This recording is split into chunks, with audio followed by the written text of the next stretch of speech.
أنفسنا وسيئات أعمالنا من يهده الله فلا مضل له ومن يضلل فلا هادي له أشهد أن لا إله إلا الله وحده لا شريك له وأشهد أن سيدنا وحبيبنا وإمامنا وأسوتنا محمد صلى الله عليه وسلم لا نبي بعده. اللهم صل وسلم وبارك على هذا النبي الكريم وعلى آله وأصحابه ومن اتبع بهداه إلى يوم الدين. أما بعد. Yang saya hormati Bapak Ketua Pengurus DKM Masjid Al-Hijrah Perumnas Belimbing Hafizahullah. Yang saya hormati Bapak-bapak dan ibu-ibu segenap jamaah Masjid Al-Hijrah yang hadir dalam kesempatan salat maghrib pada malam hari ini. Kita berdoa kepada Allah, kita berharap mudah-mudahan salat maghrib kita tadi diterima oleh Allah Subhanahu wa taala, dilipat gandakan pahalanya, dan sebagaimana kita berkumpul di rumah Allah, di rumahnya pada malam hari ini, tadi kita telah selesaikan salat maghrib berjamaah dan sekarang kita lanjutkan dengan ibadah berikutnya, yaitu ada dua ibadah yang saat ini sedang kita lakukan. Yang pertama adalah ibadah i'tikaf di rumah Allah. Jadi Bapak dan Ibu jangan lupa pasang doa atau pasang niatnya i'tikaf. Nawaitul i'tikafa fi hadzal masjid ma dumtu fihi lillahi ta'ala. Saya berniat untuk i'tikaf di rumah Allah ini selama saya masih berada di dalamnya karena Allah Subhanahu wa taala. Kemudian ibadah yang kedua, kita hadir i'tikaf sambil mendengarkan majelis ilmu atau majelis zikir yang merupakan salah satu ibadah yang paling utama di sisi Allah Subhanahu wa taala.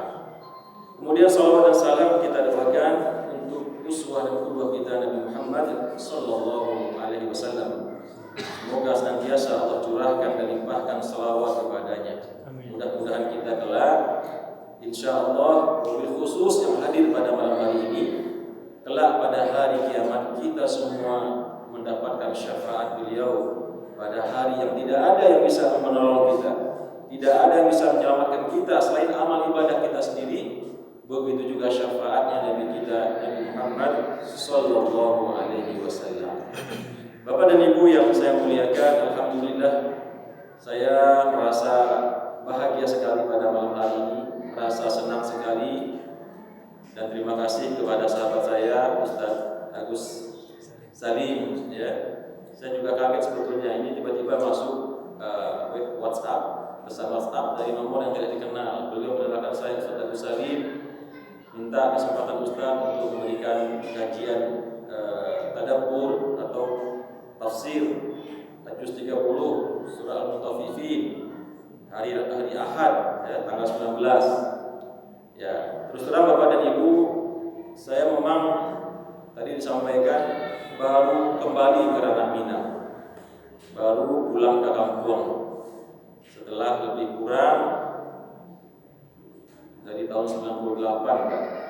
Saya meninggalkan Kota Padang atau Ranah Minang dan pergi merantau belajar ke luar negeri di Timur Tengah.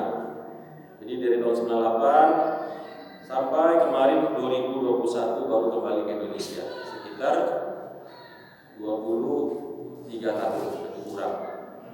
Jadi masa yang cukup lama, dan ketika kembali ke Indonesia tentunya sudah banyak yang berubah, apalagi ketika kembali ke kampung halaman. Dulu seingat saya waktu saya kecil-kecil saya main ke Belimbing seperti ini Pak, masih belum seramai sekarang ini. Sekarang Masya Allah ya, dan mungkin belum ada masjid ini waktu itu. Sekarang Masya Allah ya, masjid yang sangat indah. Mudah-mudahan semua yang memiliki saham dalam bentuk masjid ini semuanya dilipat gandakan pahalanya di Allah Subhanahu wa taala. Alhamdulillah Bapak dan Ibu yang saya muliakan, kita berkumpul di rumah Allah malam hari ini dalam sebuah majlis yang penuh berkah. Dalam sebuah hadis Rasulullah mengatakan, "Majtama'a qaumun fi baitin min buyutillah." Tidaklah suatu kaum, sekelompok manusia yang berkumpul di rumah Allah, yatluna kitab Allah, dan mereka membaca kitab Allah. Sebentar lagi akan kita baca kitab Allah. Kita kaji, tadabburi surah Al-Mutaffifin. Kemudian kata Rasulullah, "Tsumma yatadarasunahu fima bainahum." Kemudian mereka kaji, mereka tadabburi, ya, mereka pelajari apa maknanya, apa maksudnya, apa tujuan dan hikmahnya. Maka kepada orang-orang yang hadir dalam majlis taklim, majlis ilmu seperti ini, Bapak dan Ibu, kata Rasulullah, ada 4 perkara yang akan Allah turunkan kepada mereka pada waktu itu juga. Yang pertama kata Rasulullah, nazalat alaihimus sakinah. Nazalat alaihimus sakinah. Akan Allah cucurkan, akan Allah turunkan, akan Allah limpahkan kepada mereka, yaitu perasaan sakinah. Apa itu perasaan sakinah, Bapak dan Ibu? Yaitu perasaan tenang, tentram, damai, ya. Hilang semua rasa khawatir, hilang semua rasa rusuh di hati, hilang rasa galau, gundah gulana yang akhir-akhir ini kita lihat semakin banyak menimpa manusia. Betul tidak, Ibu? Apalagi dengan kondisi kita akhir-akhir ini, Bapak dan Ibu, kita mohon kepada Allah agar berikan kepada kita semua keselamatan. Di tengah semakin banyaknya fitnah dunia, ya, cobaan hidup juga semakin banyak, ekonomi terasa semakin sulit, ya, hubungan kekeluargaan terasa semakin goyah, ya, suami dengan istri, ya, karena berbagai macam faktor semakin berkurang kemesraannya, keharmonisannya, dengan anak, dengan tetangga, semakin susah manusia merasakan as-sakinah itu tadi, rasa damai, rasa tentram, ya. Walaupun uang gak ada. Nah, kata Rasulullah, bagi orang yang hadir dalam majlis taklim, majlis zikir, maka yang pertama akan Rasulullah berikan adalah nazalat alaihimus sakinah. Ya, nazalat alaihimus sakinah. Akan turun di dalam relung-relung hati mereka itu perasaan damai, ya, perasaan tentram. Ya, saya yakin Bapak dan Ibu yang duduk saat ini di masjid ini semuanya akan merasakan itu. Meskipun dikata di rumah banyak masalah, ya, ada yang mungkin, ya, memiliki tanggungan, memiliki hutang, ya, memiliki berbagai macam masalah kehidupan kita saat ini. Tapi alhamdulillah dengan duduk bersama, mendengarkan pengajian, mendengarkan ta'lim, mendengarkan Al-Quran dibacakan, hadis-hadis dibacakan, dengan semata-mata duduk aja Bapak dan Ibu, walaupun sebagian adunan aku mungkin, yakinlah Bapak dan Ibu, hatinya akan diberikan ketenangan oleh Allah Subhanahu wa taala. Kemudian yang kedua kata Rasulullah sallallahu alaihi wasallam, nazalat wa ghasyiyatuhumur rahmah, dan akan Allah curahkan, akan Allah limpahkan kepada mereka semua, yaitu rahmah. Apa itu rahmah? Rahmah dalam bahasa Arab itu Bapak dan Ibu adalah kata umum dari segala macam bentuk kebaikan yang diinginkan oleh manusia. Apa saja yang Anda inginkan dalam hati kita, Allah Maha tahu. Ada yang ingin, ya, capek punya cucu, ada yang ingin capek punya menantu, ada yang ingin capek punya rumah yang lebih besar, ada yang ingin cepat punya kendaraan, dan segala macam bentuk hajat kita Allah Maha tahu. Makanya kata Rasulullah, wa ghasyiyatuhumur rahmah. Allah akan turunkan kepadanya rahmat. Kalau sudah rahmat itu sadonya Bapak dan Ibu, sagalonan bayi-bayi, sagalonan rancak-rancak rahmat namanya. Itu yang Allah berikan kepada kita, dan Allah Maha tahu kebutuhan kita masing-masing. Kemudian yang ketiga kata Rasulullah SAW, wa haffathumul malaikah, dan mereka dinaungi oleh malaikat dengan sayap-sayapnya. Bersama kita, bersama kita Bapak dan Ibu, ya, dalam ruangan ini, dalam masjid kita ini hadir entah berapa jumlah malaikat, tidak terhitung jumlahnya. Yang mereka itu duduk juga mendengarkan majlis ilmu ini, tapi bukan saja sekedar duduk-duduk. Apa yang mereka lakukan? Yastaghfiruna liman hadara fi, meminta ampunkan dosa-dosa semua orang yang duduk dalam majlis itu. Subhanallah. Kadang kalau kita sendiri dah Ibu, Bapak suka lupa minta ampun ke Allah, ya. Padahal dosa kita, siapa di antara kita tidak punya dosa? Lupa kadang-kadang kan gitu. Nah, dengan hadir di majlis ilmu, malaikat nak minta ampun ke Allah. Nah, mana lebih mustajab, doa Allah atau doa malaikat? Doa malaikat. Jadi dengan duduk bersandar saja di musajidah, mendengarkan majlis taklim, pulang-pulang lebih dosa saja. Nah, dan itu pula lama-lama dari azan maghrib kan, kita sembahyang isya, ya.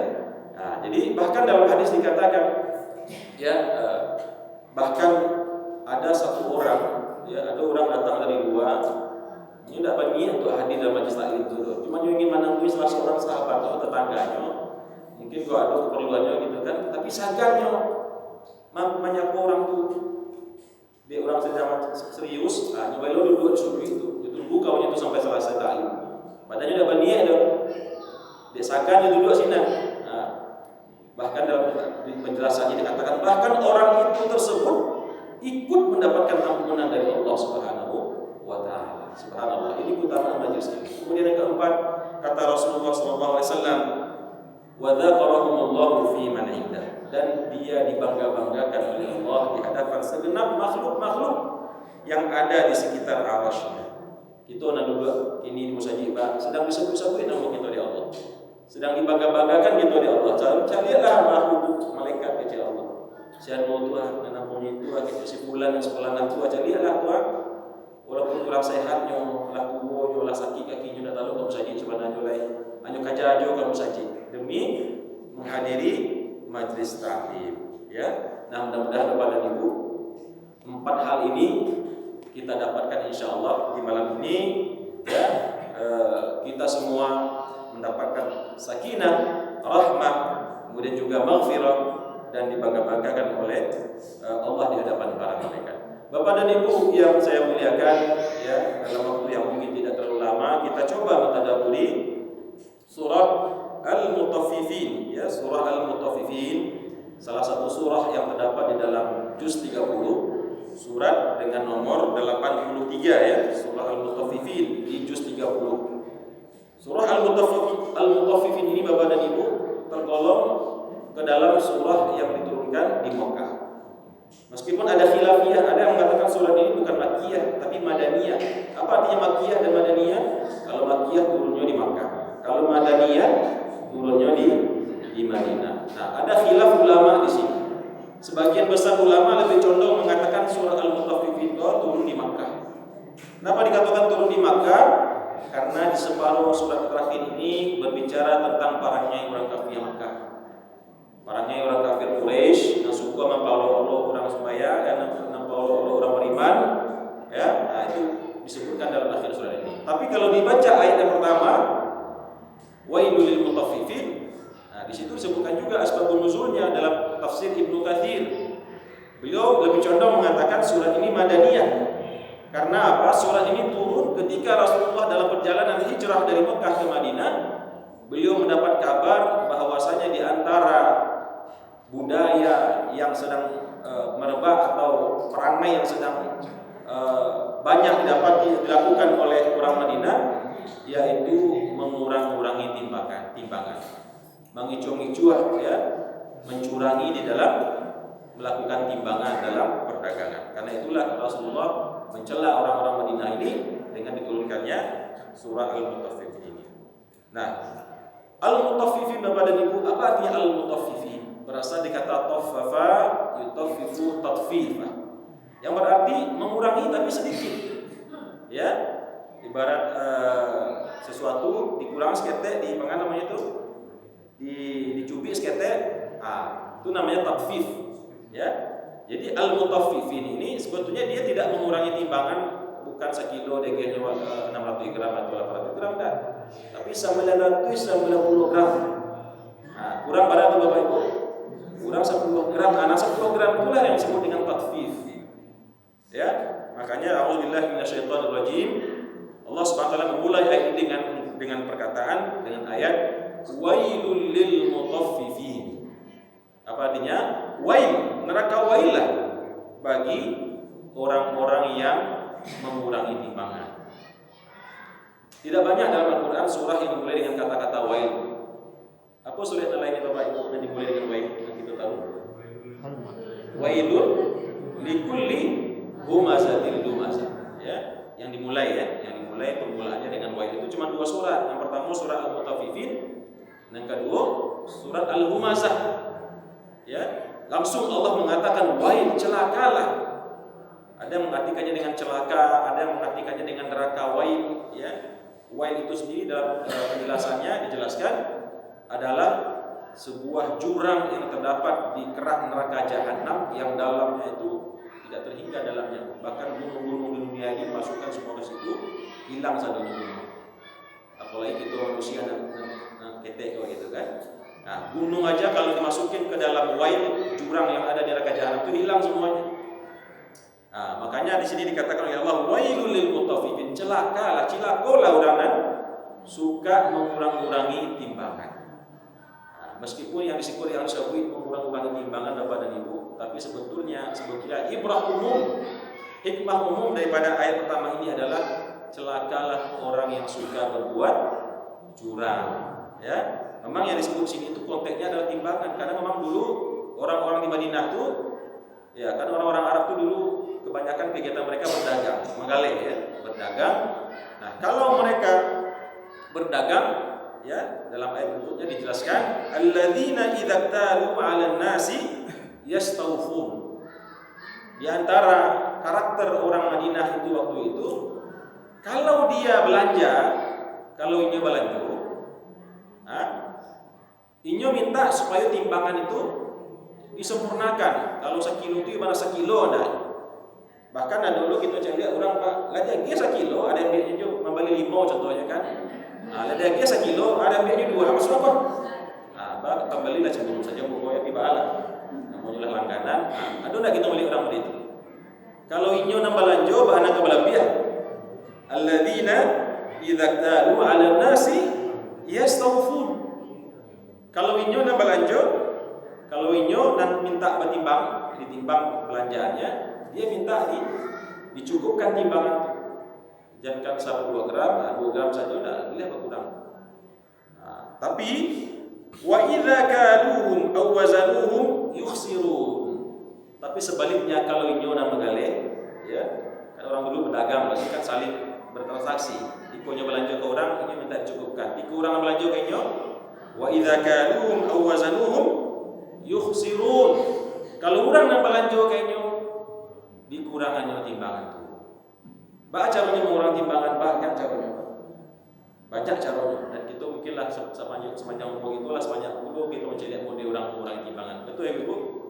Apabila kita ke pasar Padang, macam-macam itu nampak perilaku orang-orang yang berdagang, ya, kecuali orang-orang yang dirahmati dan diridhai oleh Allah. Dan satunya dong, ya masih banyak juga pedagang itu dengan jujur tentunya. Tapi kebanyakan, karena soal mengurangi timbangan Bapak dan Ibu bukan penyakit akhir zaman.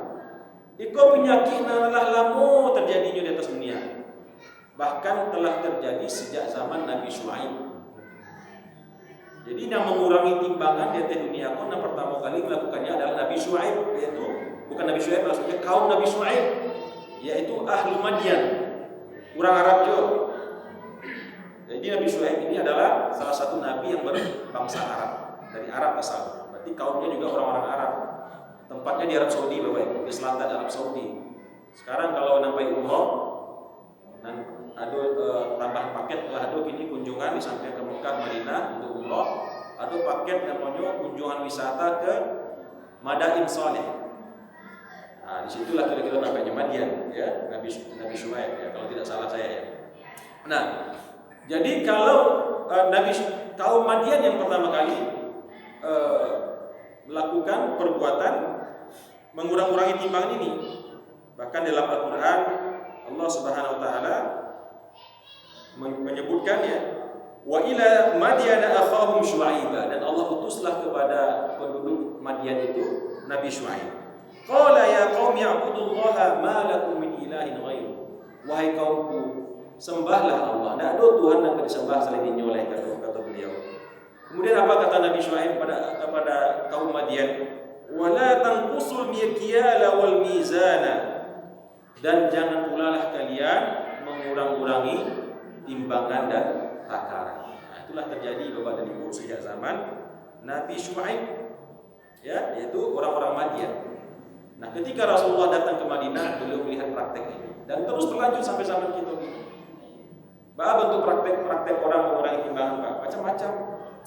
Adonan kalau timbangan dua itu, nah, di bawah itu dan sebelah sampai rataan barang itu letaknya pasti berani dah.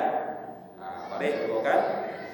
Ada pula nan modelnya ini menimbang tapi bahasa awaknya diampuannya barang tu supaya balik gitu kan. Ada pula alu turun timbangan tu lain. Ala nyangkeknya ala kocaknya kan. Macam-macam memang kita lihat ya. Ada pula nan dipretelinya ala tu ya, walaupun digital padahal tapi ada saja akal manusia ya. Nah, ini adalah bentuk-bentuk kecurangan dalam menimbang ya. Nah, Bapak dan Ibu yang dimuliakan Allah, tentunya yang ingin Allah sampaikan di sini bukan sekedar soal timbangan saja. Tapi secara ibrah umumnya adalah Allah sangat murka, sangat marah kepada segala macam bentuk kecurangan. Makanya Allah mulai dengan kata-kata wail. Kalau kita amati Bapak dan Ibu, Allah tidak mengatakan wail kecuali di dalam dua surat Al-Mutaffifin dan Al-Humazah, karena dua perkara ini adalah perkara yang berhubungan dengan hak-hak manusia.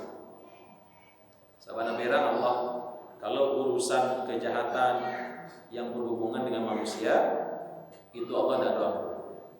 Dalam sebuah ungkapannya sahabat Sufyan Ats-Tsauri mengatakan, terjemahannya, sungguh engkau menjumpai Allah nanti pada hari kiamat dengan 70 dosa, yang dosa itu ke-70-nya itu hanya dosa antara engkau dengan dia, tidak ada hubungannya manusia.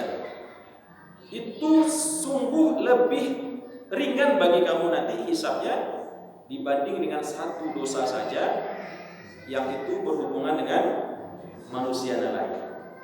Jadi kalau soal perbuatan kejahatan yang berhubungan dengan hak manusia itu barek nanti di akhirat pada Tuhan di Bapak dan Ibu. Ya. Dalam sebuah hadis kata Rasulullah, "Ittaqul zulma." Takutlah kalian berbuat zalim wahai manusia, fa innal zulma dzulumatun yaumil qiyamah. Karena sesungguhnya kezaliman itu akan menjadi kegelapan pada hari kiamat. Jadi kalau kezaliman Bapak dan Ibu tidak ada cerita. Tidak akan bisa seseorang masuk ke dalam surga sebelum dia tunaikan, dia bayar cash semua nanti di akhirat segala macam bentuk kezaliman itu, termasuk mengurangi timbangan. Makanya kata Allah dalam ayat berikutnya, ala yadhunnu ulaika annahum mab'utsun. Tidakkah mereka mengira mereka akan dibangkitkan kelak pada hari kiamat? Kata Allah, kok bisa-bisanya orang mengurangi timbangan. Ya, dengan mudah dia mengurangi timbangan. Ya, lama panas rasulnya ujung-ujungan sekete itu jumpuannya tiap hari, ya, dari hari ke hari, minggu ke minggu, bulan ke bulan, jadi berlipet-lipet. Lama panas rasul insya Allah kan. Apa kata Allah? Ala yadhunnu ulaika annahum mab'utsun. Apakah mereka tidak mengira mereka nanti hari kiamat akan dibangkitkan? Liyaumin azim, pada hari yang sangat dahsyat, hari yang sangat agung, yang tidak ada sebesar zarrah pun kejahatan kita di atas dunia ini, apakah itu yang berhubungan kepada Allah sendiri langsung, apalagi yang berhubungan dengan sesama manusia, yang itu tidak mungkin, tidak ada yang tidak dihisab oleh Allah Subhanahu wa taala. Ya.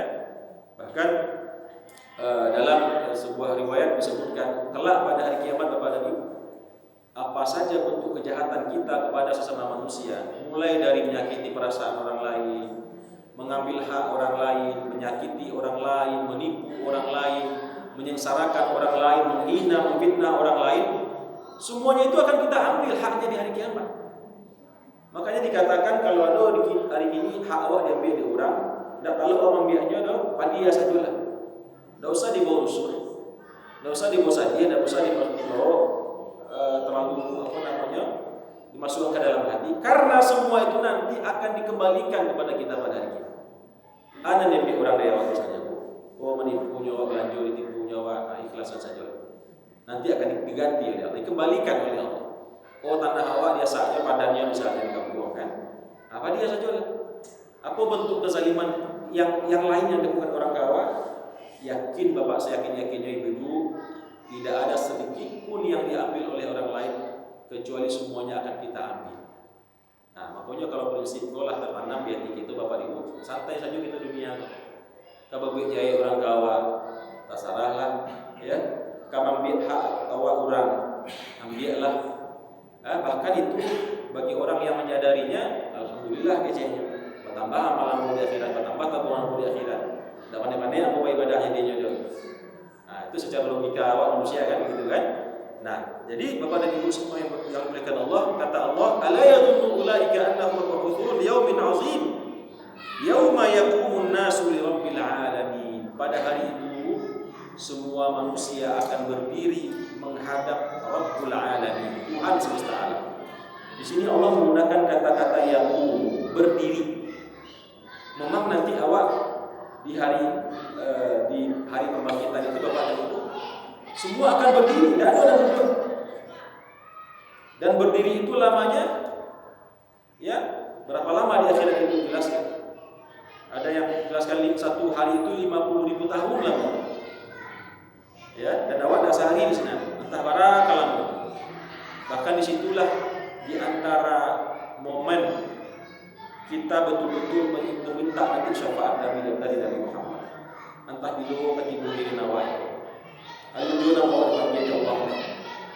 Lah sekian tahun menunggu, sekian ribu tahun. Alhamdulillah panggil nama Allah. Situlah dalam sebuah penjelasannya para ulama jelaskan di antara syafaat Nabi kelak yang akan diberikan kepada umatnya untuk menyelamatkan kita dari lamonyo itu mampu nanti mengadili dari kiamat itu pada ya. Yauma yaqumun nasu li rabbil alamin kalla inna kitabal fujjari lafi sijjin. Ketika nanti di hari kiamat kita akan melihat inna kitabal fujjari lafi sijjin. Kita akan melihat bahwasanya catatan amal-amal orang yang di dunia suka berbuat jahat, suka berbuat ingkar, suka berbuat maksiat, maka itu akan didapatinya berada di dalam sebuah tempat yang bernama sijjin. Sebuah tempat di neraka yang disebut dengan sijjin. Sijjin itu kalau bahasa artinya penjara, tempat yang tertutup. Ya, tempat yang menakutkan, tempat yang di situ isinya semua kesengsaraan. Wa ma adraka ma sijjin, dan tahukah kalian apakah sijjin itu? Kata Allah dalam ayat berikutnya, kitabun marqum. Dia itu adalah berupa buku, berupa kitab yang bernomor-nomor kitab itu. Ya, kalau kita bayangkan ada nomornya, mungkin tanggal sekian. Nomor 1 tanggal sekian, jam sekian, detik sekian, itu dosonya. Tanggal 2, hari sekian, tahun sekian, itu dosonya. Nah, nomor-nomor pada ini. Di situ akan detail Allah tulis.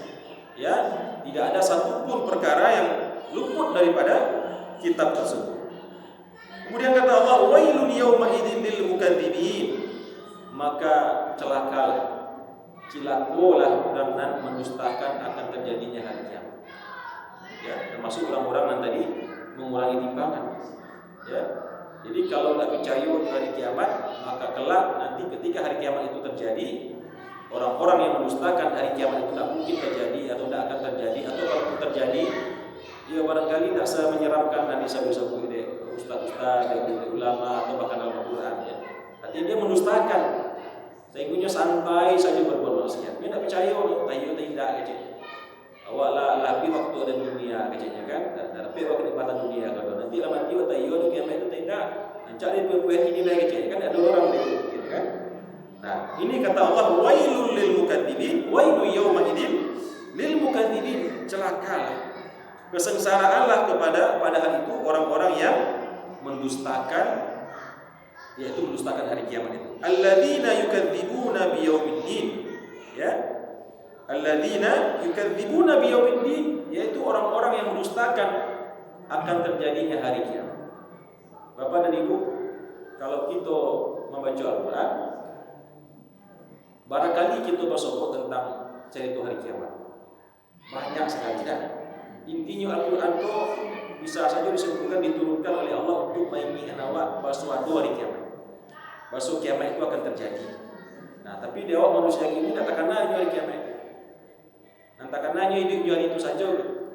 Nah, makanya kata Allah, ya, wa ma yukadzibu bihi illa kullu mu'tadin athim, dan tidaklah mendustakan hari kiamat itu kecuali orang-orang yang melampaui batas, lagi banyak berdosa. Idza tutla alaihi ayatuna qala asatirul awwalin. Kalau dibacaan kayaknya Al-Qur'an, keceknya iko dongeng saja satu. Iko apa istilahnya karang-karang saja. Iko cuman cerita-cerita yang cuman pengantar tidur lah. Asatirul awwalin ya, dongeng-dongeng zaman dulu katanya. Kemudian kalla bal rana ala qulubihim ma kanu yaksibun. Sekali-kali tidak benar yang apa mereka sangkakan itu, akan tetapi hati mereka telah menjadi hitam. Tidaklah terlampau banyak maksiat dilakukan, hitamlah hati itu. Tertutuplah seluruh hatinya, terhijab hatinya untuk menerima kebenaran. Karena saking banyaknya maksiat, tak pernah bertobat, tak pernah minta ampun, maka rana ala qulubihim ma kanu yaksibu. Hitamlah hatinya ya atas apa yang mereka kerjakan. Kemudian kata Allah, kalla innahum ar-rabbihim yawma idzil lamahjubun. Sekali-kali tidak sesuai dengan apa yang mereka persangkakan. Karena pada hari kiamat itu nanti sesungguhnya orang-orang itu tadi akan terhijab, terhalang dari Tuhan mereka. Dia tidak akan bisa berjumpa dengan Tuhan, dengan Allah Subhanahu wa taala ya. Ini saya cepatin aja Bapak dan Ibu karena waktu tidak cukup mungkin. Tsumma innahum lasalul jahim, dan mereka semua itu akan dibenamkan oleh Allah dalam neraka jahim. Tsumma yuqalu hadzal ladzi kuntum bihi tukadzibun. Lalu setelah mereka dibenamkan dalam neraka itu, berkatalah Allah, "Aikulah kau. Inilah yang dulu kalian dustakan waktu kalian hidup di atas dunia. Rasulah ini kecil. Iko nan dulu kalian tidak percaya, tidak yakin, ya. Dan mengatakan itu cuma dongeng. Rasulah ini kecil. Ya, alladzi tsumma yuqalu hadzal ladzi kuntum bihi tukadzibun." Ikolah, inilah yang dulu kalian dustakan di atas dunia. Kalla inna kitabal abrari lafi illiyin. Dan sebaliknya, orang-orang yang di atas dunia dulu berbuat baik, dia akan mendapatkan kitabnya berada di dalam tempat yang tinggi. Innal abrara lafi na'im. Orang-orang yang berbuat baik nanti di hari kiamat dia akan hidup dalam kenikmatan, dalam kebahagiaan. Alal araiki yanzurun. Di atas dipan-dipan melihat kepada orang-orang dan ada di neraka. Orang-orang beriman dulu di dunia dan selalu tegak salatnya 5 waktu, berjamaah di masjid, menunaikan puasa, zakat, haji. Nanti di hari kiamat dia mendapatkan kenikmatan atas apa yang dikerjakan. Digambarkan di sini dia tidur bertelekan namanya, bersandar ya, sambil kakinya jagek kaki cilik ya. Dia melihat alal araiki yanzurun ta'rifu fi wujuhihim nadratan na'im. Bahkan kata Allah, kalian akan melihat di wajah-wajah mereka itu terlihat pancaran-pancaran wajah orang yang bahagia. Sumringah mukanya, bersinar wajahnya. Nampak terbayang kegembiraan di wajah-wajah mereka, yaitu al-abrar tadi, orang-orang yang di dunianya berbuat baik. Kemudian kata Allah Subhanahu wa taala, yusqauna min rahiqin makhtub. Dan mereka diberikan dari gelas-gelas, dari cawan-cawan, dari teko-teko yang terbuat dari emas, perak ya, dan telah dikhatam oleh Allah Subhanahu wa taala, khitamuhu misk wa fi dzalika falyatanafasil mutanafisun. Dan penutup daripada cawan-cawan itu adalah berupa parfum-parfum misk. Maka kata Allah, wa fi dzalika falyatanafasil mutanafisun. Maka oleh karena itu hendaklah orang-orang yang menginginkan kenikmatan itu tadi berlomba-lomba untuk mendapatkannya. Wa fi dzalika falyatanafasil mutanafisun. Wa mizajuhu min tasnim ainan yushrabu bihal muqarrabun. Dan dicampur di dalam minuman-minuman mereka itu dengan sebuah minuman yang bernama tasnim. Tasnim itu minuman surga. Ainan yashrabu biha al-muqarrabun, yang berasal dari mata air yang minum dengannya orang-orang yang didekatkan oleh Allah kepada zatnya Allah Subhanahu wa taala. Orang-orang yang berada dekat di sekelilingnya Allah Subhanahu wa taala. Kemudian Allah mengatakan innal ladzina ajramu kanu minal ladzina amanu yadhakun.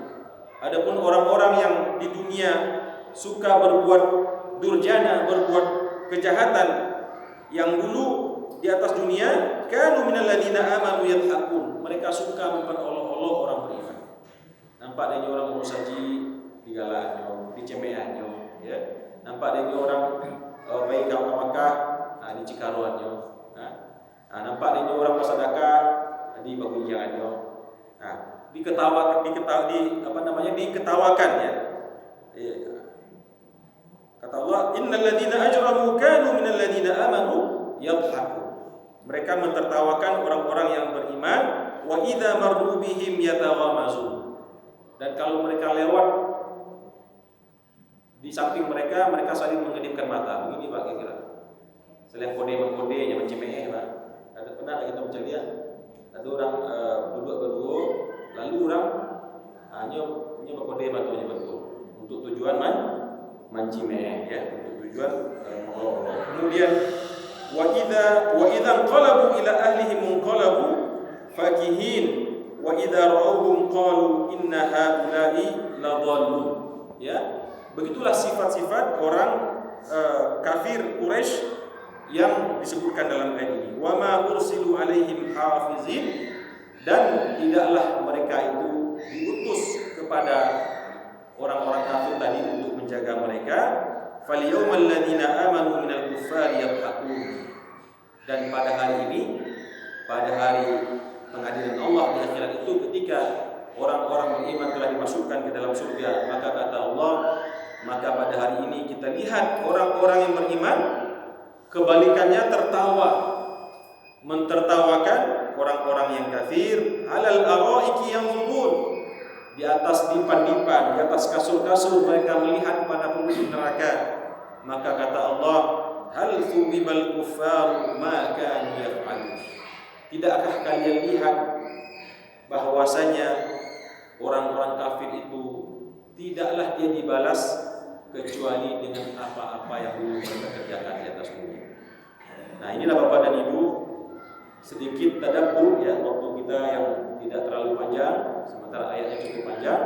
Inti dan kesimpulan daripada kajian tadabbur surah Al-Mutaffifin kita pada malam hari ini, yang pertama, Allah mengingatkan kita untuk menghindarkan sifat curang, terutama dalam urusan menimbang, mengukur ya, menakar dalam urusan perdagangan. Tapi sebetulnya bukan perdagangan saja, seluruh bentuk kecurangan dalam bekerja, dalam memperlakukan suami, dalam memperlakukan istri, anak, tetangga, karyawan, ya, apa saja yang di situ ada kecurangan, kebohongan, kedustaan, semua itu diminta oleh Allah untuk kita jauhi, karena nanti akan diberikan kelak hukumannya, yaitu neraka Hawaii, yaitu tempat yang paling dasar di neraka jahanam. Kemudian di sini di akhir juga dijelaskan bahwasanya nanti orang-orang yang ingkar di atas dunia akan menyaksikan, akan mendapatkan